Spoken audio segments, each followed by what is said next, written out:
tunatazama taarifa za yanayojiri. Na moja kwa moja tutakuwa tunafungua na kulikunjua jamvi la mazungumzo.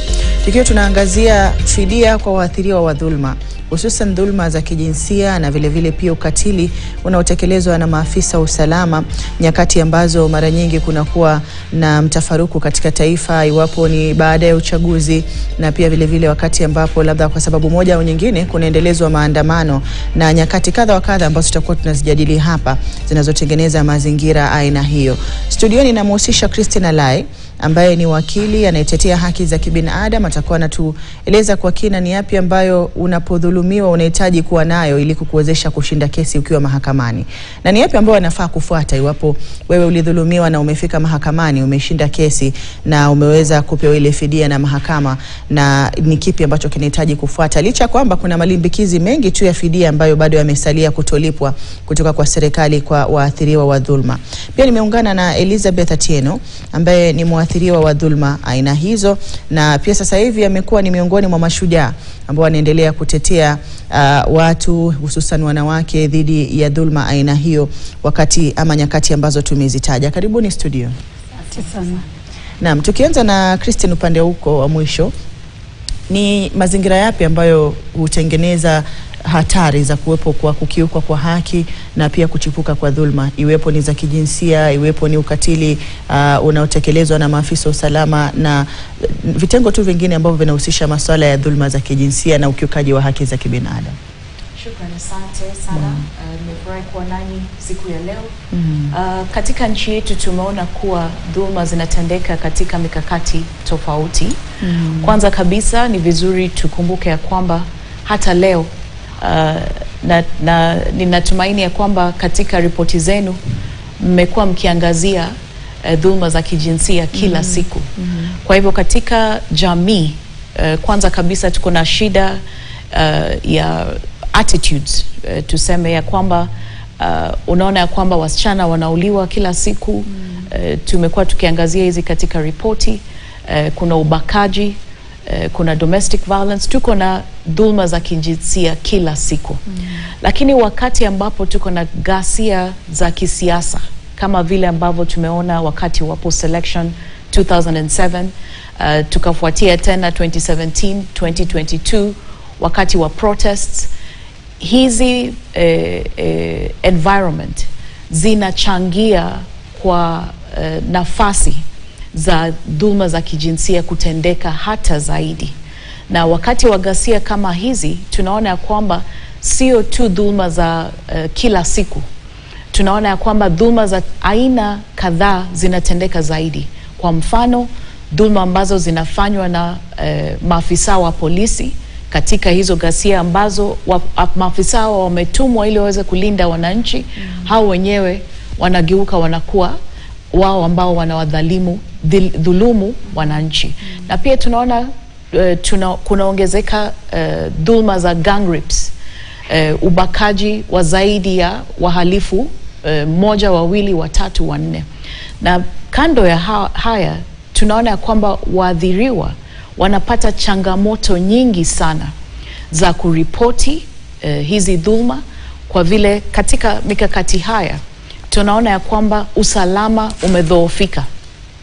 Tuone wakati kama 2007, 2008, wengi wenu tuliona barabara zilifungwa, wahalifu walikuwa barabarani, waathiriwa hawawezi kufika katika hospitali kuripoti ama vituo vya polisi kuripoti yale ambao wanayapitia. Muda ukipita, waathiriwa wanapokosa ile tunaita emergency post rape care response, wanapatana na changamoto zaidi. Kwa vile post rape care response inahusika na vitu kadhaa. Kwanza kabisa, ukifika hospitali ndani ya masaa 72 hours unaweza kupatiwa madawa ambayo yatahakikisha kuwa haupati HIV AIDS ama sexually transmitted infections, na pia kuhakikisha kuwa haupati mimba kutokana na ubakaji hiyo.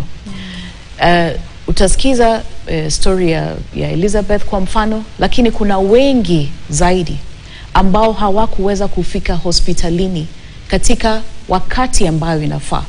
Wengi wao walipata watoto kutokana na ubakaji hii.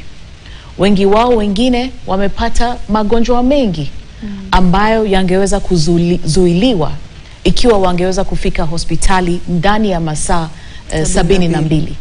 Lakini baada ya hapo pia tumeona ya kuwa pengine mtakumbuka kuna waathiriwa ambao walifurushwa kutoka makwao.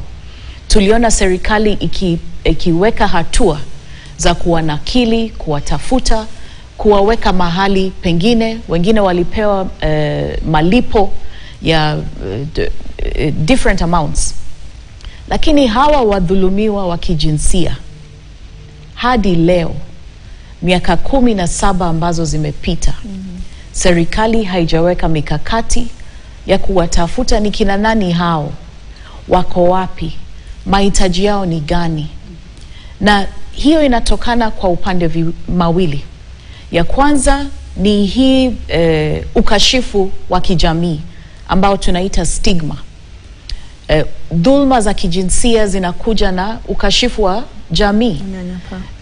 Jamii ndio wanakuwa wa kwanza wa kuwaweka chini hawa waathiriwa, na inawafanya wawe na hofu ya kujitoa na kwenda mbele kutafuta usaidizi. Lakini kwa upande wa pili kidogo nitakuwa narejea kwako. Tupate tu kauli ya Elizabeth. Na asante sana na hongera kwa kujitokeza na kuwa shujaa na kuzungumzia masuala ambayo yanaathiri wengine ambao labda hawana sauti ya kuweza kuyazungumzia. Kwa manufaa ya mtazamaji, tueleze tu wewe mwenyewe umepitia nini na ilikuwa ni wakati gani na ni vipi ambavyo ulijipata kuwa mwathiriwa wa dhulma aina hizi? Asante sana. Kama ulivyoelezea, kwa majina ni Elizabeth Atieno, na mimi ninafanya kazi kama activist ambaye anatetea haki ya wanawake ambao wamepitia dhulma ya kijinsia, haswa ile ya kingono. Kwa kuwa hata mimi nilipitia hiyo dhulma wakati wa post election period, na nikapata mtoto kwa kuwa sikuweza kupata ile ambayo mwenzangu alikuwa anataja ni kama ile we call post-rape care. Kwa kuwa wakati huo mambo ilikuwa mingi, barabara ilikuwa imefungwa, hospitali ilikuwa inaweza endeka kwa kuwa hakuna hata mali utapitia. But hata hivyo pia sikukuwa na ile kitu tunaita information kuwa ningeweza kupata usaidizi wowote kwa huo muda. Kwa hivyo ikaniweka mahali pagumu pa kupata usaidizi. Yes. Ni muda gani sasa hivi tangu ujifungue mtoto wako? Huu mwaka tunaenda mwaka wa 17. Yes. Niliweza kupata mtoto msichana na ilikuwa vigumu sana kumlea ule mtoto, kwa kuwa pia hata sikuwa nimeweza kuongea ama kuzungumza kwa yale ambayo yalikuwa amenipata kwa huo muda. But baada ya miaka 6 nilipata kuzungumza na nikapatana na mama mmoja ambaye anaitwa Jacqueline Mtera, ambayo tunafanya kazi naye kwa shirika la Grace Agenda, ambao nilipata kuzungumza naye na alikuwa ameanzisha hilo shirika la Grace Agenda. So tukaanza kutembea naye pamoja, na ni hapo ndio pale nilikutana na watu kama kina Christine. So tumekuwa tukifanya kazi pamoja kutetea wanawake, haswa wale walipitia dhulma wakati wa ile post election. Kama Tina alikuwa ameelezea, serikali iliweza kuwatafuta na kuwafidia wale watu ambao walikuwa wamepoteza tuseme makazi yao. Wale walikuwa wanaitwa IDPs, na wengine wakapata mashamba, wengine wakapata pesa. Lakini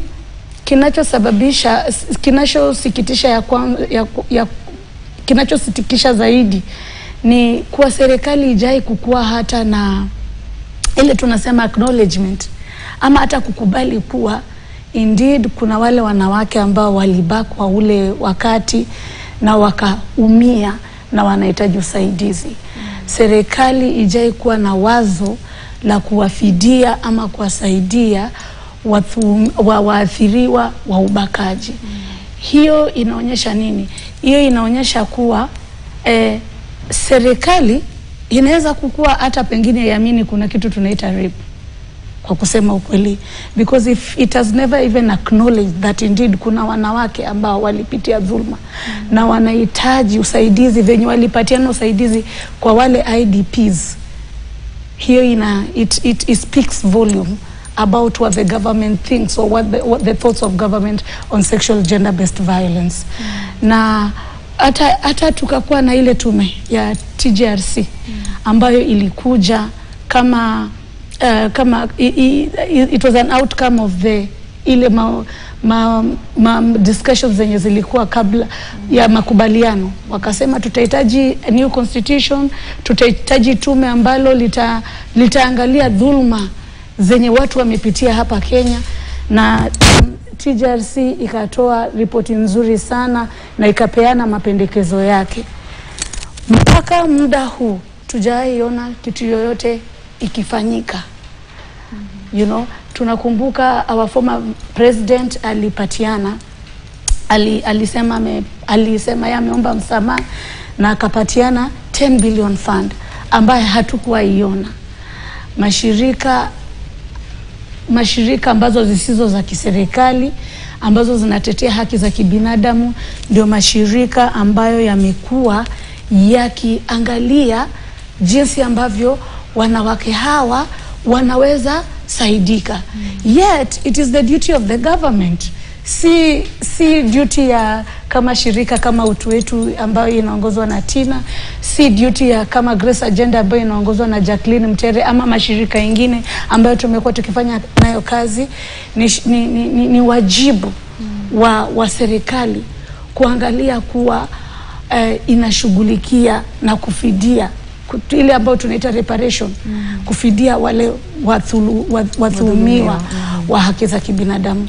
Na ndio maana nafikiri hata kwa sasa tunaona dhulma mingi inafanyika kwa dhidi ya wanawake, kwa kuwa hata tuko na kesi already. Tulianza kesi 2013 na 8 survivors of sexual violence with the post-election period, petition 122 ambayo judgment ilitoka 2020 10th December, ambayo koti iliamua kuwa serikali itawafidia 4 kati ya wale ambao walikuwa wamedhulumiwa milioni 4 kila mmoja.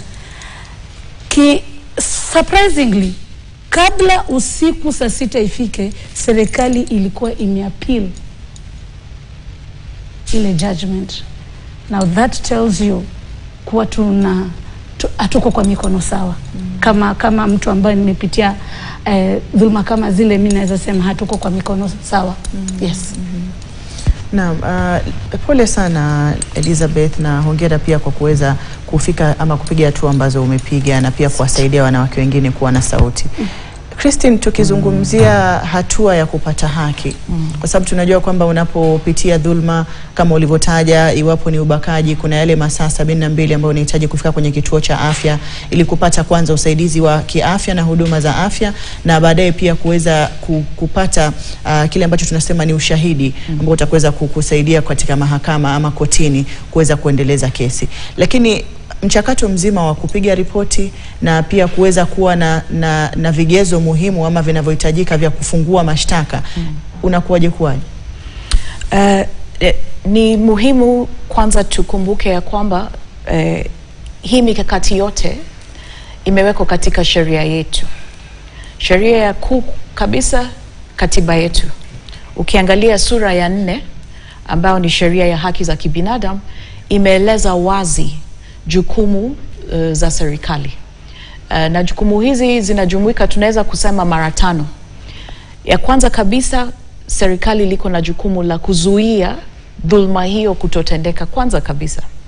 So inafaa iweke mikakati ambayo inahakikisha mimi na wewe pamoja na Liz, iwe ni wakati wa amani kama tulivyo sasa, ama iwe ni wakati wa ghasia, serikali inafaa iweke mikakati ya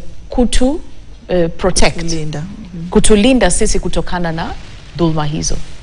Pili, iwapo dhulma hiyo itatendeka, ndio hapa tunazungumzia sheria ambayo tunaita the Sexual Offences Act of 2006. Imeweka mikakati ambayo inafaa kwanza kuhakikisha kuwa waathiriwa wanaweza kuripoti kwa njia ya usalama. Hapo ndio changamoto ya kwanza. Waathiriwa wengi hawana huo ushujaa wa kuamini ya kwamba hawatapatana na shida hapo mbele ikiwa wameenda kuripoti. Na shida inatokana mara mbili. Ndio kwa maana nilikuwa nikisema kuna changamoto za kijamii na pia kuna changamoto za kisiasa. Tukumbuke ya kwamba wale ambao walidhulumu waathiriwa hawa ni pamoja na maafisa wa polisi. Kwa hivyo swali la kwanza ambalo waathiriwa hawa walikuwa wakijiuliza ni, sisi tutaenda katika kituo cha polisi kuripoti polisi wenyewe ambao wametudhulumu ama tutaenda wapi? Lakini changamoto lingine ni hivi: wale ambao wanabakwa katika nyakati za amani,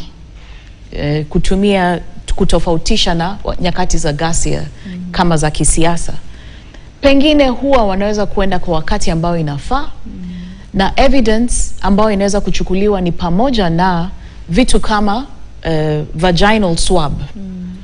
Vaginal swab huwa inaweza kuonyesha ya kuwa mwathiriwa bakwa.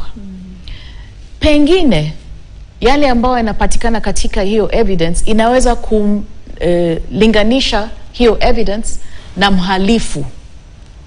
Lakini tukumbuke ya kwamba sio kila siku hii inawezekana. Wakati nyingine mwathiriwa anajua yule ambaye alimdhulumu, kwa hivyo inarahisisha kazi. Ile evidence ambayo inapatikana inalinganishwa na huyo mhalifu. Lakini mara nyingi, hata leo ukienda katika koti zetu, hizo swabs zinachukuliwa, zinahifadhiwa, hazifiki kotini. Kesi nyingi hata za wakati wa amani. Na hapa ndio tunazungumzia political will and investment kushughulikia dhulma za kijinsia. Kesi nyingi tumeenda kotini, ile evidence ambayo tunasimamia ni testimony ya survivor kama Liz, na maafisa watajumuisha hiyo testimony pamoja na other corroborating evidence ambayo itawawezesha kufikia yule mhalifu. Kwa hivyo kusema kwa ujumla ni ya kwamba tuko na sheria, tuko na mikakati, lakini mara nyingi mikakati haya hayashughulikiwi inavyofaa kwa vile hatuna vihifadhi, hatuna personnel wa kutosha wa kufanya kazi hii, na hatujaweka investment ya kiwango ya kutosha ya kuhakikisha ya kwamba mhadhiriwa katika kila stage, whether ikuwe ni hiyo wakati ya kujitoa mbele kuripoti, ameshughulikiwa. Ikiwa ni kucollect evidence, hatuangalii tu ile evidence ya DNA ama laboratory lab, but we're also able kuangalia evidence nyingine. Lakini nikimalizia tu ni hivi, kusema hivi: lazima tutofautishe dhulma ambayo wale kama Liz walipitia wakati wa ghasia na dhulma za kila siku. Wengi leo hawajui ni polisi yupi ambaye alimdhulumu.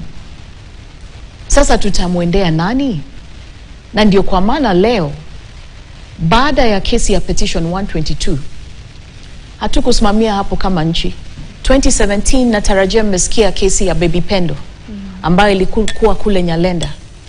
Leo tumejumuisha kesi ya mauaji hapo Nyalenda pamoja na makesi ya ubakaji ambayo tena yalifanyiwa na mapolisi. Na leo tunazungumzia International Crimes Act. Hatusimami katika Sexual Offences Act. Tunasema ya kwamba hatumtafuti tu yule polisi ambaye aliwabaka. Tunawatafuta makamanda wa polisi.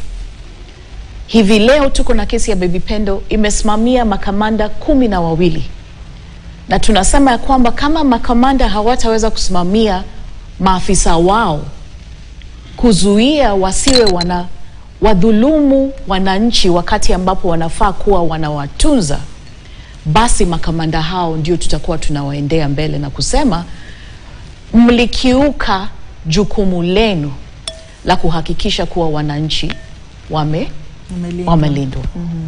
Na asante Christine, nitakuwa napata kauli ya Elizabeth kuhusiana na dada aliyopitia baada ya tukio hilo. Tumezungumzia unyanyapaa wa jamii na wao kuwa chanzo kikubwa cha kuwafanya wale waathiriwa kukosa hata ujasiri wa kujitoa mbele na kupiga ripoti ama kujieleza tu wanavyohisi baada ya kudhulumiwa aina hiyo. Lakini kwa sasa mtazamaji, napata fursa ya kuingia madukani. Tutakuwa narejea ndani ya muda usiokuwa mrefu na kusihi usiende mbali.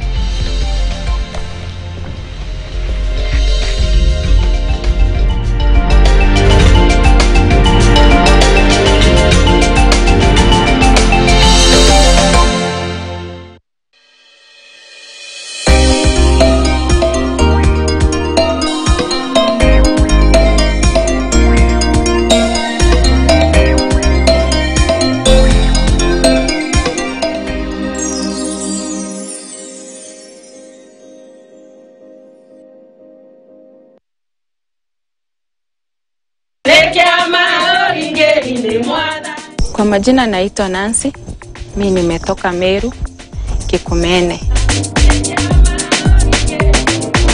Nimefurahi siku ya leo watu wa Ndakamiri kufika hapa Meru, na kwanza nimefurahi sana nikisikia mimi ndio wa kwanza na tunawakaribisha Meru.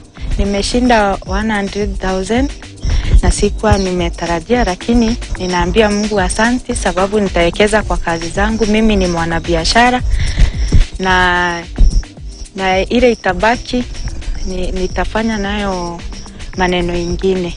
Kwa hivyo ninashukuru sana. Ninaomba watu wajue hiyo mchezo ni ya ukweli na waendelee kucheza, na pia mimi nitaendelea kucheza. Nenda kwenye paybill 440 account KTN, amount shilingi 20 hadi shilingi 2,000 and get your cash direct to your M-Pesa. Cheza Daka. Oh, ni mimi unaongelesha? Ni wewe unaongelesha ndugu. Mimi nilikuwa nafikiria ni kuimba unaimba. Ni kuimba kweli naimba, lakini nakuuliza tena kazi iko waje? Wewe ni nani na unabeba hapa kama nani wewe? Hii ni stage na si ya mtu. Toka hapa. Toka hapa. Toka hapa. Wewe achana. Ama utafanya nini? You dears. My hostess. Yeah, Jezebel. Kumbe unaitwa you dears. Unaniaibisha mbele ya my family severally. Several times. 550 only. No, you have been a good person to me. Lazima nikuongeze ka kitu bana. Uko shule. Wewe lipa gari. Unataka how much? 50,000. Unataka dote? Kiliati. Mnanipeleka madhara ndio mali yangu. Kule vile mnataka. Kuna mnadanganya to this for my own good. Ni wewe ulimaliza maji kwa fridge? Ukarudisha kibuyu bila maji? Serious. Unanipigania hizo madrama nikiwa job? Wewe anjalipa gari. Unataka kulipa? Unafaa nikuite polisi wewe. Nonsense. Toka hapa.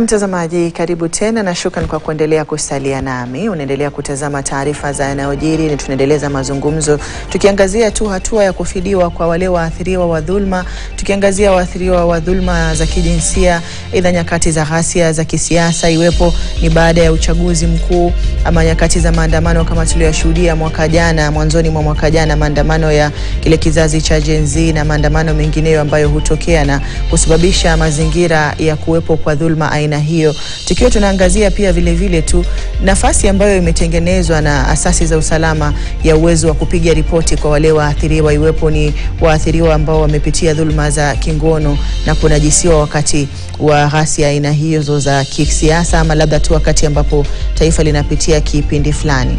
Namhusisha Christine Alai studioni, ambaye ni wakili anayetetea haki za kibinadamu, na pia namhusisha Elizabeth Atieno ambaye ni mwathiriwa na pia vile vile sasa hivi ni mtetezi wa haki za kibinadamu. Karibuni kwenye awamu ya pili. Asante. Na ilikuwa nimpatie fursa Elizabeth atueleze tu, Christine alikuwa amezungumzia kuwepo kwa unyanyapaa miongoni mwa wanajamii wakati ambapo mtu amepitia dhulma. Hata kuweza kupata mtu wa kuzungumza naye na kupata ushauri na saha ile counseling inakuwa mara nyingi ni vigumu. Wewe binafsi umesema ili kuchukua miaka 6 baada ya kujifungua mtoto ambaye ulimpata kupitia kunajisiwa wakati wa ghasia za uchaguzi, baada ya uchaguzi mwaka 2007 hadi mwaka 2008. Ni yapi ambayo unaweza kusema wewe binafsi kutokana na kauli ambayo ameitoa Christine uliyapitia wakati huo kwenye jamii? Na kubaliana naye kabisa kuwa ile challenge kubwa ambayo pia wadhulumiwa wengi wanapitia ni unyanyapaa ndani ya society ama jamii. Mara mingi mambo ya dhulma ya rape inahusishwa kama ni jambo ambalo lifai kuzungumziwa. Na ndio maana unapata waathiriwa wengi wana decide, wanaamua afadhali wanyamaze, wasizungumzie.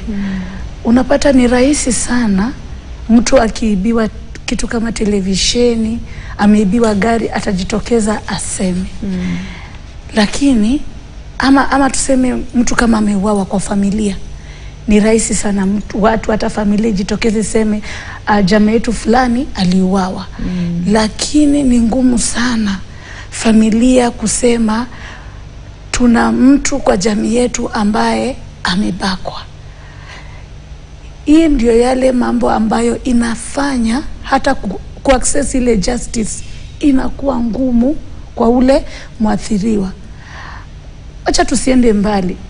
For example, the Sexual Offences Act ilikuja mwaka gani? 2006, right? So kwa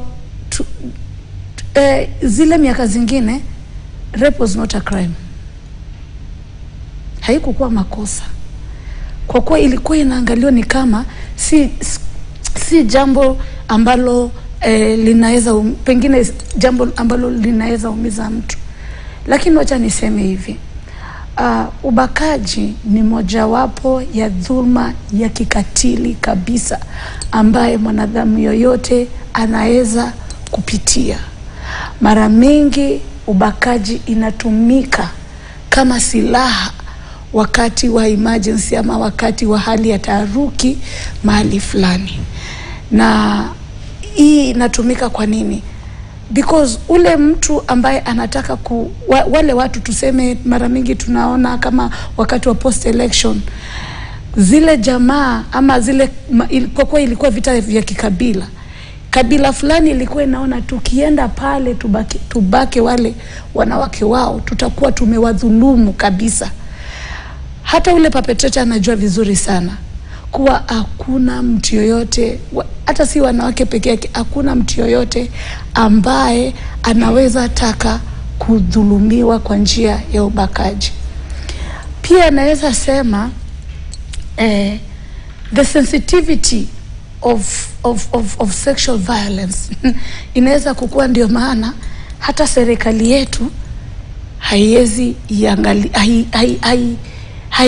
haipendi kuongelelea, kwa kuwa ni rahisi sana kwa mtu kuenda mbele ya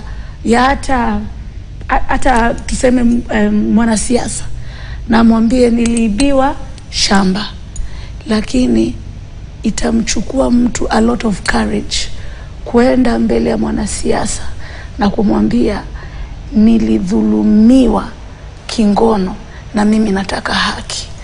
Hii pia imefanyika kuwa the reason as to why pia watu wengi watajitokeza ni kwa kuwa kama mimi nilivyojitokeza nikazungumza, there was serious backlash unapata watu wanakutumia text mbaya mbaya, watu wanakutukana, wanaenda kwa mitandao za kijamii, watu wanakutukana, watu watakuambia mambo mengi sana. Ni ile tu ushujaa ambao mimi niliamua ndani yangu. Mimi nimeamua kama mimi hata liwe liwalo mimi nitaendelea kuzungumza, kwa kuwa nisipozungumza haki haiwezi patikana.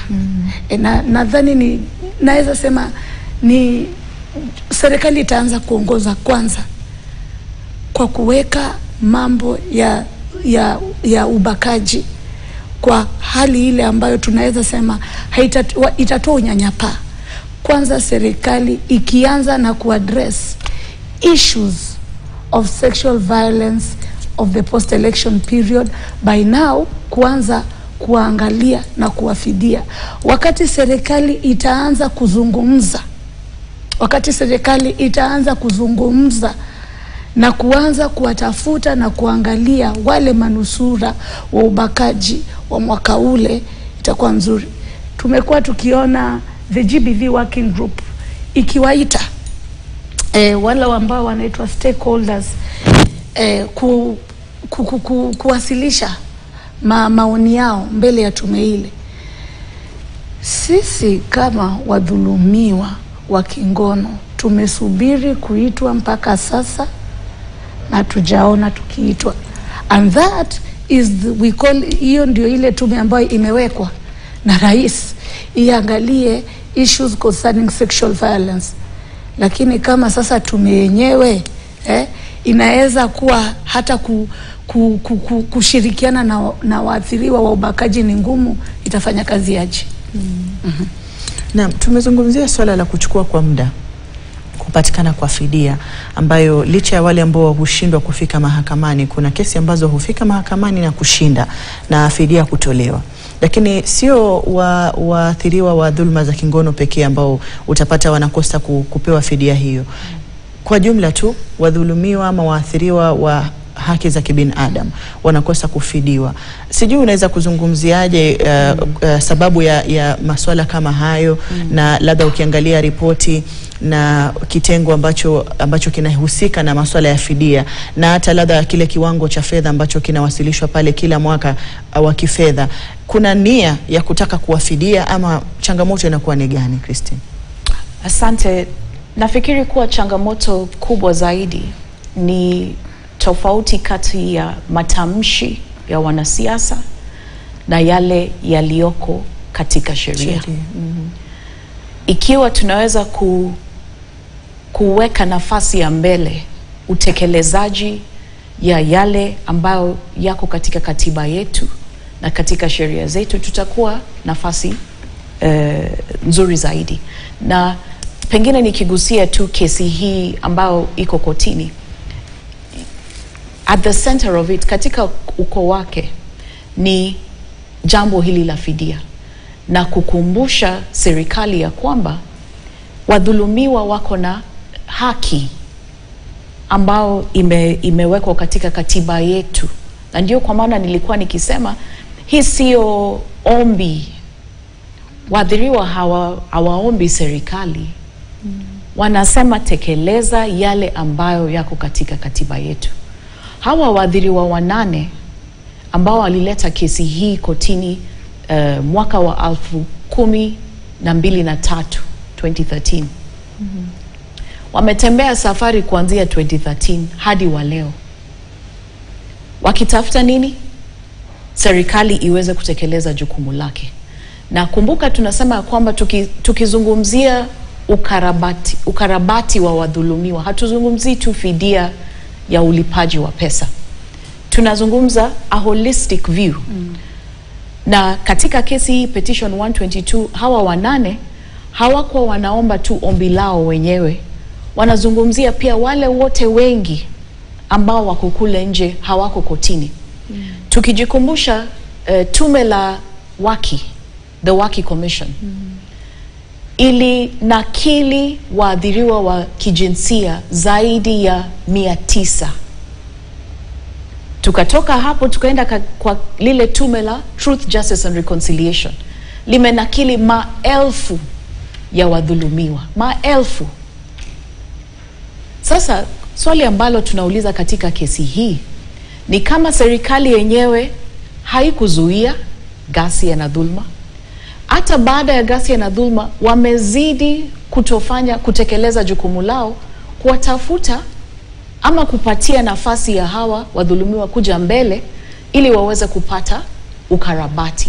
Lakini zaidi ni ya kwamba serikali kutochunguza na kuwapata wale wahalifu na hatia, ndio kwa maana tunaona ya kwamba hatukusimamia 2007. Tumerudia 2017 ghasia tena. 2022 ghasia tena. 2023 protest 24 ghasia tena. Na kurudia basi ni kusema ya kwamba kurudia hilo swali la fidia, itabidi serikali itoke katika nafasi za kuzungumza kihadhara katika siasa. Hata tu wiki ambazo zimepita katika hii MOU ambayo imenakilishwa kati ya UDA na ODM, ndani ya hiyo MOU tena wamesema tutawapa fidia wale waathiriwa wa protest wa mwaka ambao umepita. Wakati wa NADCO wamenakili hapo wakasema tutawapa fidia. BBI walisema tutawapa fidia.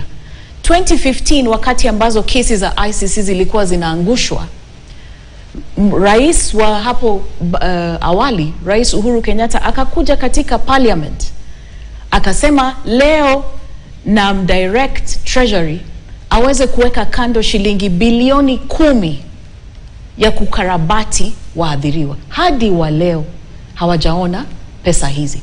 Kwa hivyo tunasema kwamba kesi hii ambayo tunatarajia katika koti ya rufaa,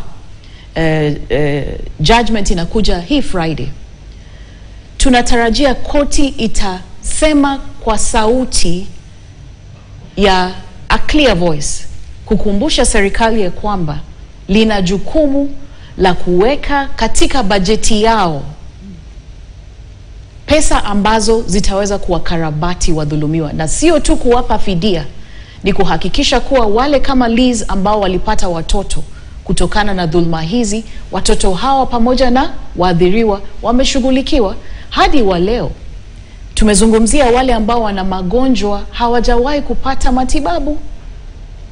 Tumezungumzia wale ambao hawajawahi kupata kurudi kwa mabiashara zao, wamevunjika miguu, wengine hawawezi kurudi kazini, na pia wamedhoofika kiakili. Psychosocial support, it's a holistic view to reparation ambayo haiwezi kuwachwa katika platform za kisiasa. Tunasema sasa ni wakati ambapo serikali lazima itekeleze recommendations ya Truth Commission, lazima itekeleze sheria ambazo tuko nazo, tukijumuisha pia na nyingine ambayo inaitwa the Victim Protection Act. Tusonge kutoka nafasi ya kuandika vitu katika sheria na hatutekelezi, na tuweze kuweka pesa ambazo zitawashughulikia waathiriwa hawa in a holistic way ili waweze kusonga mbele na maisha yao. Na bila shaka Elizabeth, umezungumzia kukosa kuwa na ufahamu kwa jamii. Na nafikiri ni swala ambalo unaweza kulizungumzia pia kwa kina zaidi.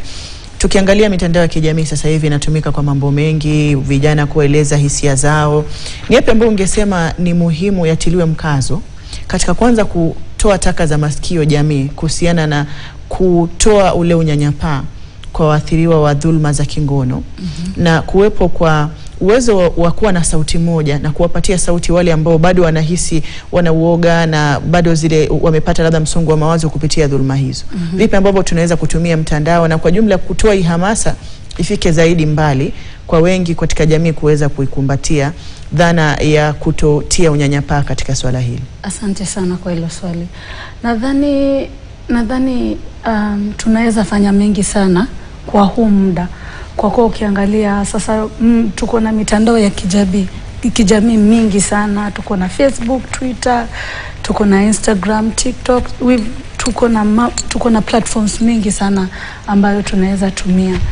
But ile kitu ambayo nadhani inaweza kufanya ni kwanza, serikali ndio inafaa kuanza kuonyesha mfano kwa kutoa taka jinsi ulivyosema kwenye masikio ya jamii na kuwapa nguvu wale waathiriwa wa ubakaji.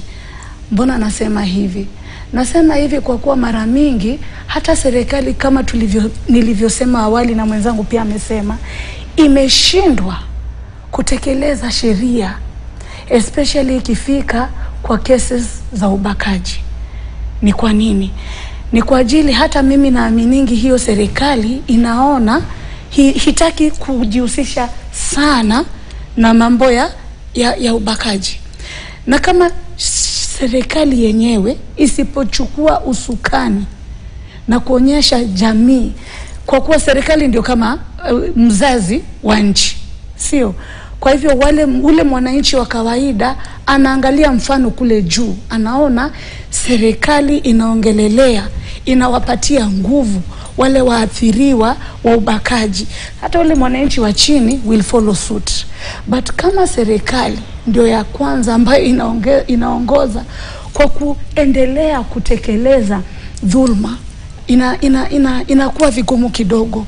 Ni huzuni sana wakati tulikuwa tunachukua statements kutoka, huyo ni mwaka wa 2015, Grace Agenda ilipata nafasi kuchukua statements kutoka kwa waathiriwa post election ambao walipitia dhulma kwa mikono ya polisi. Hata 2017 tuliona bado kuna polisi ambao walitekeleza dhulma ya ubakaji dhidi ya mwananchi wa kawaida. Na ni serikali ile moja tu inarudi kwa protect na kusema kuwa mambo hayo ya kuonekana. Sasa kama serikali ndio ina protect ule perpetrator, una expect yule mwananchi afikirie nini? Hata pia ndio maana inakuwa vigumu kwa yule mwathiriwa ambaye ako pale kufanya nini? Kuzungumza. Lakini leo acha niseme hivi, nadhani serikali inaweza fanya mengi na inafaa kukua mfano mema kwa kuongoza. Na itafanya aje? Kwanza, kama venye Christine alivyoelezea, kuna ile ambayo tunaita the Truth and Reconciliation Commission report, ambayo iko na maelfu ya ripoti ya wale waathiriwa wa ubakaji walijitokeza na wakapatiana statements zao kwa ile tume, na ilichapishwa na zile statements ziko pale. Na tume nao pia ikafanya kazi nzuri, ikapatiana ripoti na ikapatiana venye recommendation ya jinsi ambavyo ripoti inaweza kukua implemented. Serikali is a high time ianze kufanya what is right. Na naweza sema pia serikali inahatarisha kwa ukubwa sana, na ndio maana tunaona kila wakati kunakuwa na vurugu. Kwa nini? Kwa kuwa yale ambayo serikali inafaa kufanya na iweke sawa inashindwa. Hiyo inaonyesha kuwa serikali, our government does not believe in legal frameworks. Inaonyesha kuwa serikali iko radhi kuwa protect wale perpetrators wachache at the expense of the survivors. Na hiyo inafanya nini? Inafanya haswa watu wengi sana, including the survivors, kukosa imani na serikali. Inafanya mwananchi hata wa kawaida kukosa imani na serikali. Na ndio maana unapata survivors wengi hata leo kwenda kuripoti inakuwa ngumu, kwa kuwa mtu atakuuliza naenda kuripoti, then what? Juu hata yeye mwenyewe ukimuuliza atakwambia they've never heard of anybody who has gone through sexual violence who has been served justice. Na hii ni mambo ambayo inasitikisha sana, na ninafikiri ingekuwa vizuri sana kama sasa tuko na hiyo what we call the GBV technical working group. Nadhani ile ndio tume ambayo ingechukua kwa uzito masuala kama haya na ianze kuangalia venye inaweza address. Secondly, it was such a pity that ile technical working group haina ile kitu yenye tunaitwa survivor centered approach. Kwa kuwa hauwezi sema wewe unataka kutibu kidonda na mwenye hii kidonda haujamuuliza hii kidonda tutaitibu vipi, ama hii kidonda ilianza vipi. Kukosa kuwajumuisha manusura wa ubakaji ama manusura wa GBV kwa hile kamati, it was now ilikuwa ile ndio inaonyesha kuwa it's like serikali ni kama pia haielewi kitu ambayo inasema, haielewi kitu ambayo inafanya, kwa kuwa ndio upate answer ya ile ambayo tunaita ndio upate jibu ya kumsaidia ule manusura wa ubakaji. Lazima utakuwa na ile kitu tunaita co-creation. Co-creation ni kuanza na ule manusura, ni kuenda kuwauliza haya yamekuwa yakifanyika, mnadhani serikali itafanya vipi bora kuhakikisha kuwa nyinyi mmepata ile kitu ambayo tunaita haki. Na nitaungana na dadangu hapa kabisa, mwenzangu hapa, kusema kuwa waathiriwa hawaombi. Sisi kile ambacho tunauliza serikali ni kutimiza yale ambayo yako ndani ya katiba, kwa kuwa sisi ni wananchi wa hii nchi. Hata wale watoto ambao tulizaa kutokana na ile dhulma ni wa nchi, na ndio maana tunasema kila siku kama survivors, we are drawing a red line that it will not happen again. And it is the responsibility of the government to ensure that never again kutawai kukaa palizi mwingine aseme kuwa mimi nilipitia yale, lakini hayo yatafanyika tu kwa njia ya reparation, kwa njia ya redress. Asante. Naam, Christine, labda kwa kutamatisha kauli za mwisho, hatuna upungufu wa sheria kama tulivyotaja. Sheria zipo na zina nakili ni kipi ambacho kinahitaji kufanyika wakati gani. Tumeona kwenye siku za hivi majuzi kama alivyotaja Liz, kumeundwa jopo kazi katika sekta ya jinsia kuangazia masuala ya dhulma za kijinsia. Kuna nia ya kuweza kukamilisha na kufika mwisho ile safari ambayo Liz na wengine kama yeye wanaililia. Na kuna ushirikiano wa kiwango gani kati ya mashirika sio ya kiserikali na serikali katika kuhakikisha hili linafikiwa? Kitu ambacho ningeanzia nayo ni kusema ya kwamba wakati mwingi ambapo watu wanatusikiza tukizungumzia post selection violence, huwa wanatuuliza mbona mnaturudisha nyuma na sisi tayari tunaendelea mbele. Kitu cha kwanza ambacho tunasisitiza kama mashirika ambayo yanafanya kazi na waathiriwa na manusura ni kwamba sisi angazia dhulma za hapo awali linachangia dhulma za leo. Tunasisitiza ya kwamba kutoweka mikakati ambazo zinawa protect wanawake pamoja na wanaume hivi leo ndio inachangia hizi kesi za femicide tunaona kila siku. Kwa hivyo sio jambo la rahisi tukizungumzia dhulma za kijinsia. Tunasisitiza sana ya kwamba sisi sote kama jamii pamoja na serikali ikiwa katika kipao cha mbele tuko na jukumu kuanzia na social education. Tujikumbushe ya kwamba katika kipengee cha 10 cha katiba chetu tunazungumzia utu.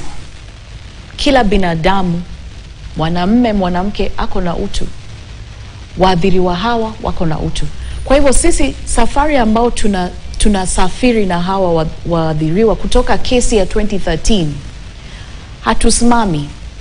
2022 koti ambapo ilisema itafidia waathiriwa wanne, tukaendelea mbele katika koti la rufaa ambao inafaa kutoa judgment hii tarehe 11.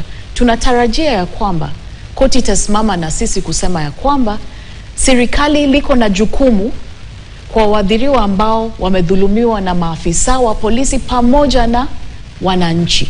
Na isitoshe, serikali liko na jukumu ya kuhakikisha mikakati yamewekwa ili wadhulumiwa waweze kuwa na safe reporting, safe shelters, one-stop centers. Hivi vitu vyote vinajumuika kwa kuwa protect wananchi leo na pia kuangalia waathiriwa wa hapo kitambo. Kwa hivyo sisi tunasema kwa kauli moja ya kwamba tutazidi kusimama na waathiriwa. Tunatarajia kesi koti la rufaa litatupa jibu sahihi tarehe 11, lakini hatusimami hapo. Tumezungumzia kesi la Baby Pendo. Tunasema ya kwamba impunity hata tukizungumza mara ngapi katika ghafla za kisiasa, tusipohakikisha kuwa wale wahalifu wameletewa mashtaka, kesi hizi hazitasimama. Na hiyo ndio kwa maana tunaangazia kesi la Baby Pendo. Hatutasimama kuzungumzia kesi la Baby Pendo. Ni kesi muhimu sana, kwa vile sasa tunasema ikiwa maafisa hawatachukuliwa hatua, basi makamanda waweze kuchukuliwa hatua. Na kwa hivyo ni kusema ya kwamba utekelezaji wa katiba ni lazima. Pesa ambazo zinafaa ziwekwe katika bajeti, hawa wanne ambao wamepewa fidiwa walipe fidia zao, lakini hawa wengine maelfu wengi wapo wanangojea serikali iweze kuwapa fidia holistic, ambayo inajumuisha matibabu ya kimwili na kiakili, na muhimu zaidi tukielekea election ya 2027. Tayari jamii inahofia. Tayari jamii inajiuliza, tukisikiza vile wanasiasa wanazungumza, je, tutaona ghasia tena? Na hatuwezi kurudi katika nyakati nyingine vile Liza amesema ya kusema ya kwamba we were caught flat-footed. Tunataka tufanye kazi kwa pamoja ili tuweke mikakati ambazo zitazuia ghasia kama hizi kutendeka tena. Naam, adha kauli yako ya kutamatisha Elizabeth ni gani, tukiangazia kwamba kuna ule uamuzi wa mahakama unaosubiriwa tarehe 11, lakini kwa jumla tu kuna vilio vya waathiriwa wengi tu, na sio wa dhulma za kingono pekee, lakini kwa jumla dhulma za haki za kibinadamu ambazo zimekiukwa, na wakapata ile fidia kupitia mahakama, lakini bado haijafika kwenye mikono yao ama kwenye akaunti zao. Kwanza acha niseme kuwa inasitikisha ama inaudhi sana kuwa mwananchi wa Kenya lazima aende kotini kwanza ndiye apate fidia, yet government inajua ni jukumu lake kumfidia yule ambaye ni mwananchi wa kawaida, ambaye ni yule mwathiriwa. Yale yangu ambayo nitamaliza kwa kusema ni kuwa sisi waathiriwa, sisi ni wananchi wa Kenya, na mtu atauliza kwa nini tunauliza fidia. Tunauliza fidia kwa kuwa wakati ule ilikuwa the duty of the government to protect, na the state ilifail. Ilitufail aje? Ilitufail kwa kuwa wakati ni wajibu wa serikali kukulinda wewe kama mwananchi wa kawaida, whether una pesa ama huna, whether wewe ni tajiri ama maskini, kwa hali yoyote, ikuwe hali ya kawaida ama ikuwe hali ya kisiasa. Na wakati huo serikali ilifail kufanya ile ambayo ilikuwa inafaa. Kwangu ni kusema tu ya kwamba waathiriwa wa ubakaji, haswa wale wa post election period, ni watu ambao walipitia dhulma ya kikatili sana, ambayo iliwapatia madhara ya kimwili, kiakili, kihisia, kiroho, na ile ambayo wanahitaji ni kupata ile uponyaji ambao tunaita nao holistic, ambayo Tina amekuwa akisema holistic care, ambayo ni tunaita ni reparation, ni restitution, ni rehabilitation. Na pia lazima serikali yetu ihakikishe kuwa tuhakikishie sisi kuwa yale ambayo tuliona hatutawahi iona tena. Tunaona mara mingi pesa zikimwagwa, huwa inanifanya nahisi uchungu wakati ninaona bilioni za pesa zinapotea. Mara wakati kuna zile rallies ambayo tumekuwa tukimwona rais akifanya nchini Kenya, akienda pesa zinapeanwa. What is the cost of reparating survivors of sexual violence in Kenya. Kama wako na zile pesa za kufanya ile mobilization tumekuwa tukiona, mbona pia wasipatie hawa waathiriwa ile kitu ambayo tunaita reparation ili wapate kutulia. Na pia nataka pia kuwakumbusha serikali kuwa watoto ambao walizaliwa ule wakati ni watoto ambao wanakuwa.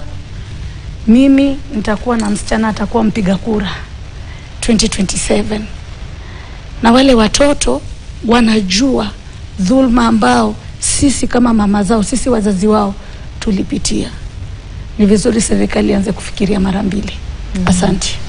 Bila shaka. Asante sana Elizabeth Atieno ambaye ni mtetezi wa haki za kibinadamu, ni manusura mamwathiriwa wa dhulma za kijinsia baada ya uchaguzi wa mwaka 2007-2008. Asante sana kwa kushiriki katika mazungumzo, kujumuika nasi na pia kutoa tu sauti kwa wale ambao wanahitaji sauti hiyo kutolewa baada ya kupitia dhulma sawia na hiyo. Na pia nilikuwa nimeungana na Christina Lai ambaye ni wakili na mwanasheria anayetetea haki za kibinadamu ambaye amesafiri na waathiriwa kama Liz na wengine katika safari hii kuanzia mwaka 2007 na pia matukio mengine ambayo tumekuwa tukiyaona kwenye miaka mingine ya uchaguzi ikiwepo mwaka 2017, mwaka 2022 na pia tu maandamano ambayo tuliyashuhudia mwaka jana. Asante sana kwa kuja na kwa mchango wako mkubwa. Na mtazamaji, nitakuwa natamatisha mazungumzo lakini nitakuwa narejea na taarifa baada ya kuchukua pumziko fupi na kusihi usiende mbali.